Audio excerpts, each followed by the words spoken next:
And good morning again. Hope you guys are all well. Excuse me.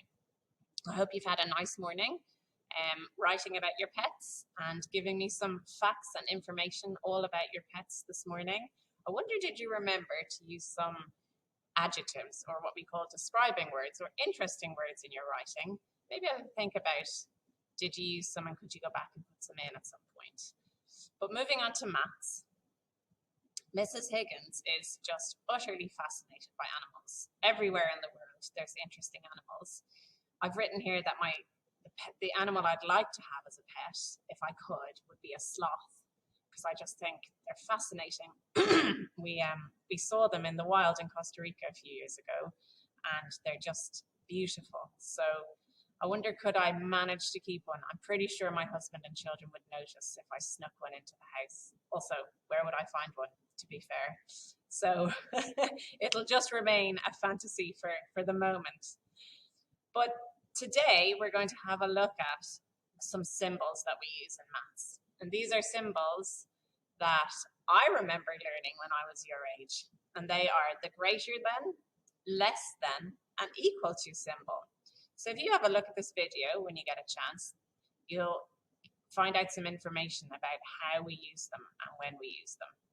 I'm sure you've probably come across them before, but we want to make sure today that not only do you understand each symbol, but that you use them in the correct context, which is probably the trickier part. So I do remember learning that the symbol, the best way to remember is to look at it, is to think about a crocodile, because a crocodile's hungry and they will always eat the bigger amount. So we always face the open crocodile jaws towards the greater amount.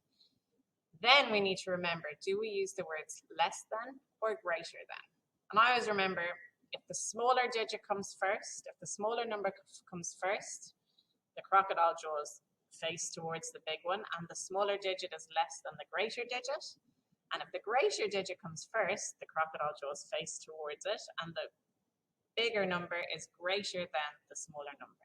So we just want to get some practice in using those terms fluently and make sure we always put them in the correct context.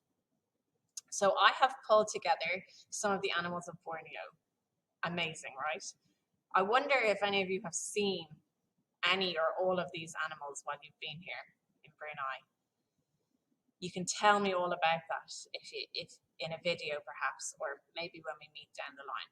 So I have chosen the Borneo orangutan, the pygmy elephant, the proboscis monkey, and the Malay civet. And they all weigh, I've used their weights, their average weights. They all weigh different things. The orangutan has an average weight of 75. The elephant, an average weight of 5,000 kilograms. The proboscis monkey has an average weight of 20 kilograms, and a Malay civet has an average weight of 7 kilograms. So like yesterday, we could order those numbers, couldn't we? We'd put the pygmy elephant first if we were doing them from biggest down to lowest in descending order, or we'd put the Malay civet first if we were putting from smallest to biggest in ascending order. I have put some problems that you might be able to solve. I'd like you to solve today.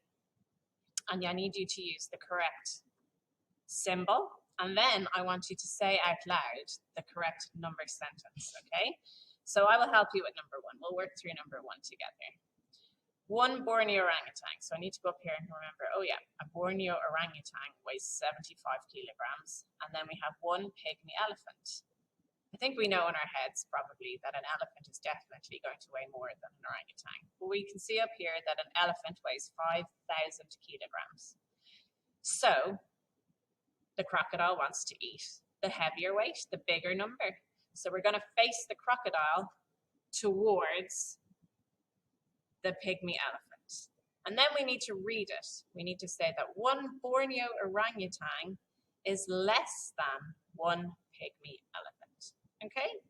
So you work through those number sentences. You'll probably need to write them down and put the correct symbol. They get a little trickier in the second 4, 5, and 6. You need to read them carefully because you'll need to use more than one of each animal and then decide which combined weight is heavier than the other. Have a go and let me know how you get on.